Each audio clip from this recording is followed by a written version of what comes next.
Dua pegawai polis berpangkat inspektor dan 5 anggota bahagian siasatan jenayah narkotik ibu pejabat polis daerah Temerloh ditahan dalam serbuan di sebuah rumah kedai di Mentakap, Pahang. Kesemua mereka sedang berhibur di premis tersebut ketika serbuan dilakukan pada pukul 2.15 pagi Sabtu. Ketua Polis Pahang, Datuk Seri Yahaya Osman mengesahkan perkara itu ketika dihubungi Surawani pada Ahad. Selain pegawai dan anggota itu, polis turut menahan 3 lagi individu termasuk 2 wanita.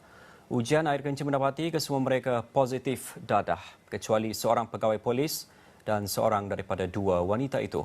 Polis turut merampas sejumlah dadah dalam serbuan itu. Kesemua suspek direman 2 hari bagi membantu siasatan di bawah Seksyen 12/2 Akta Dadah Berbahaya dan Seksyen 15/1/A Akta Sama.